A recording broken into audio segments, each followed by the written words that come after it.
World polity theory, also referred to as world society theory, global neo-institutionalism, and the Stanford School of Global Analysis, was developed mainly as an analytical frame for interpreting global relations, structures, and practices. It was developed partly in response to the application of world systems theory. The theory views the world system as a social system with a cultural framework called world polity, which encompasses and influences the actors, such as nations, international organizations, and individuals under it. In other words, according to John Bowley and George M. Thomas, the world polity is constituted by distinct culture, a set of fundamental principles and models, mainly ontological and cognitive in character, defining the nature and purposes of social actors and action. The world polity theory views the primary component of the world society as world polity, which provides a set of cultural norms or directions in which the actors of the world society follow in dealing with problems and general procedures. In contrast to other theories such as neo-realism or liberalism, the theory considers other actors such as the states and institutions to be under the influence of global norms. Although it closely resembles constructivism, world polity theory is to be distinguished from it because world polity theorists have been far more resolute in taking the cultural plunge than their constructivism counterparts. In other words, world polity theory puts more of an emphasis on homogenization than the other. Through globalization, world polity and culture trigger the formation of enactable cultures and organizations, while in return cultures and organizations elaborate the world society further.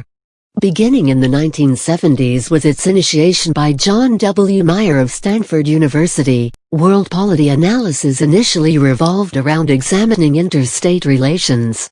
Simultaneously in the 1970s and also in the 1980s, a significant amount of work was done on international education environment.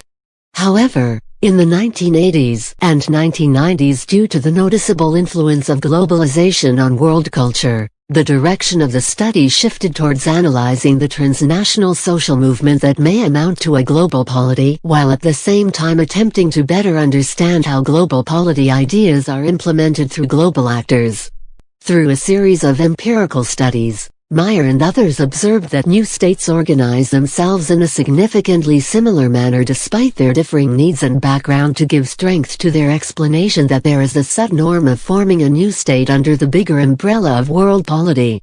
Other instances suggest a definite presence of world polity. 1. A considerable degree of resemblance in national constitutions, which commonly contain the idea of self-determination, state sovereignty and territorial integrity. 2. Schooling around the world showing isomorphism. 3. Nitsa Berkovich stated that the occurrence of the international women's movement reflected the existence of world polity framework and so allows the world to be viewed as a single global social system. 4. An empirical study of INGOs, international non-governmental organizations, shows the existence of universalism, individualism, rational voluntaristic authority, progress and world citizenship across different INGOs. Sports, human rights, and environmental INGOs especially tend to reify world polity. According to John Bowley and George M. Thomas, who conducted this study, INGOs could instill world cultural principles of world polity to nations by lobbying, criticizing, and convincing. Critics point to the fact that world polity theory assumes a rather flawless and smooth transfer of norms of world polity to the global actors, which might not always be really plausible. Also, its tendency to focus on the homogenizing effect brings criticisms.